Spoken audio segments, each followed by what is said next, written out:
wonderful speech. I think that was something that was really required for our club. And who better than Varun Dev to do that, because he's been in the company, he's been working with everybody around here. And I think it was a really nice speech, and the best part is it was interactive. And I mean, he's become a seasoned speaker, and he had an amazing seasoned evaluator for that. And with Toastmaster Godfrey, I think there are two things that I had noted down of what Varun could have done better. For example, the CL manual, I think he picked it up right there.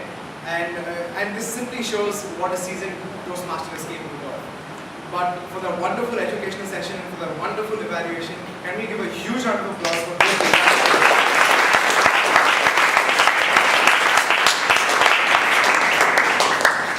Okay, now I will start my evaluation for the entire meeting.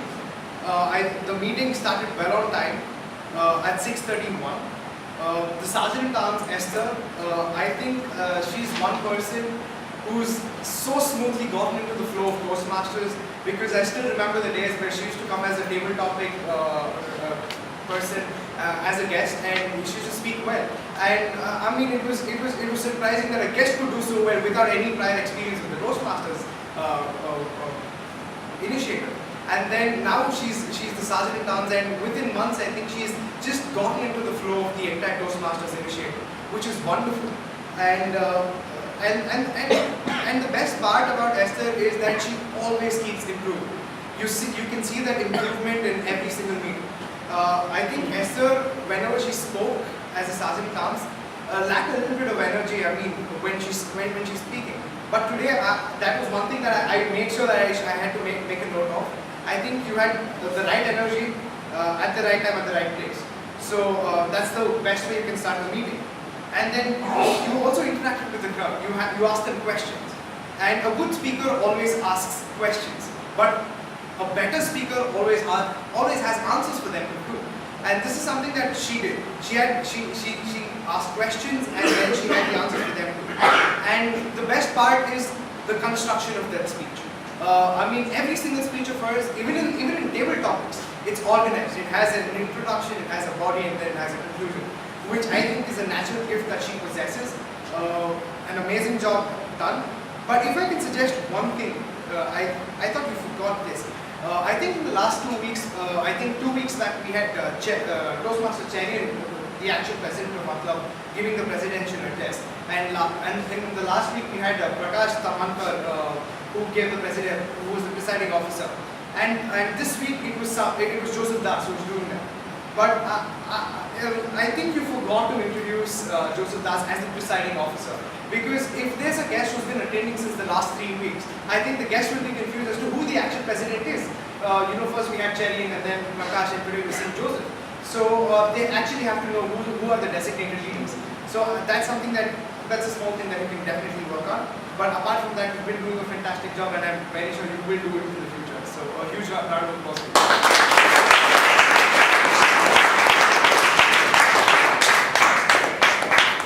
After that, we had the presiding officer and the Toastmaster of the day, Toastmaster Joseph Das.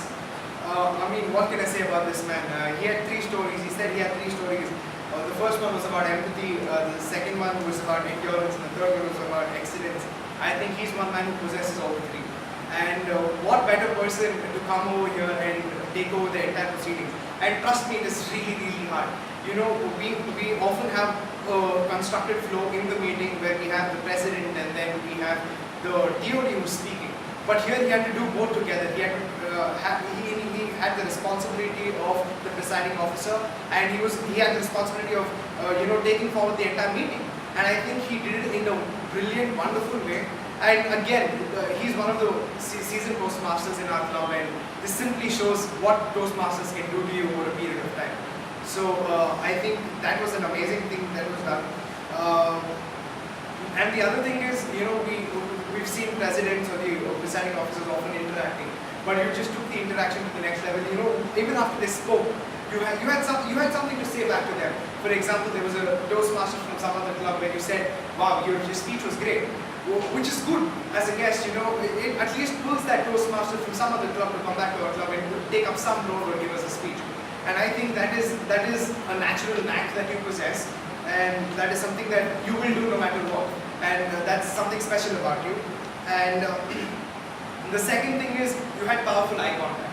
I never saw one instance where you lost eye contact or you looked away from them. You had powerful eye contact, you had the right pauses at the right time, which made every single example that you gave perfect. Your examples were really nice, they were really relevant. But the only question for me was, when you're trying to relate to the audience, we always need a personal story. And this is something that I often see new, but today is one day where I didn't. It was surprising because you spoke about those 3 wonderful qualities, where you said it's something that you've learned from the stories of your life, or it was a few lessons that you learned. But how did you learn them is what matters, right? So if you've learned them, tell the crowd how you did it, because it makes the message even more powerful and it gives a lasting impact. And the other thing which I want to bring to notice is the use of flashcards. I think after a very long time I'm seeing somebody use flashcards, which is the wonderful thing. I think every MC, no matter how good you are as an MC or an anchor, never have a script, because just that one piece of long paper will put the crowd off. Again, experience, he's seasoned, and this is one example that I would like to give to everyone out here who's going to take up the MC role. Please use flashcards, because it makes the speaker presentable, it makes your speech presentable, and it's appealing to the audience. Right? And you did an amazing job as a Toastmaster of the day. For that, a huge round of applause.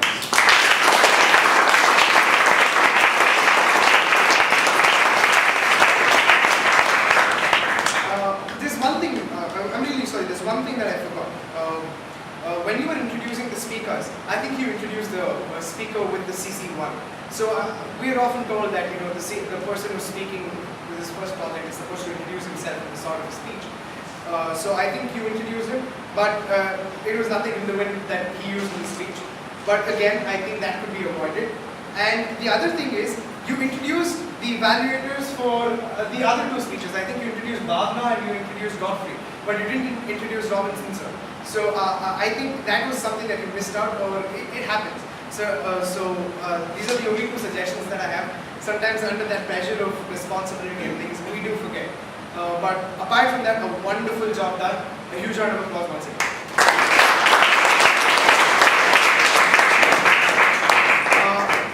Then we had the prepared speech. I'm not going to do the prepared speech because I already did it in my first thing. So we had a table topic master as Karunakar today. I love his sophistication. I like the kind of words he uses, because it's an eye-opener. Toastmaster is all about learning, and sometimes we have to up the ante in our own language and in the usage of words, which he brought to the table today. But apart from that, there was a simple question that I raised to one, saying we've been often having this one thing of having this 1 minute or 1.5 minutes of table topics, which is good in the sense of the club and the meeting, because we're providing opportunity to every single person. But in the bigger perspective of the contest, or people who are actually want to take part and do really well, I think 2 minutes is really important, because that is the set standard time of Toastmasters International, and this is something that we can maintain. The only reason why I'm stressing this right here is because we often in a meeting have 4 speakers, and then we have the presidential address, then we have the Toastmaster of the Day address. But today we had 3 speakers, and the presiding officer and the Toastmaster of the Day was the same person, and we're still late. So that's the only question mark that I have. We have 1 speaker short, and we're still running short of time, and we're still giving 13 speakers 1 minute to speak. And that means somewhere we got to check our timings, we got to make it spick and span. Because if we don't do that, we'll end up taking the shortcuts. Because shortcuts are truly not the way to success. And I think these are the smallest shortcuts that we're taking, but on the longer run, it's going to affect us. And apart from that, his topics were amazing. But I think the first and the 6th speaker in the table topic were the guests. And you gave them wonderful topics, but I think it's the first time or the second time that they're coming. If they're coming up here and asking you for the second time what the topic is, it might be because of lack of clarity or they actually didn't understand.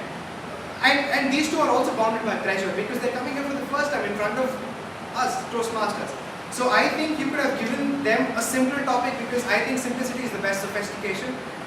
Give them simpler topics and try putting them somewhere in the middle. But apart from that, trust me, I need a picture of your topics because they're really amazing. They were innovative and a wonderful job done, and a huge round of applause for them.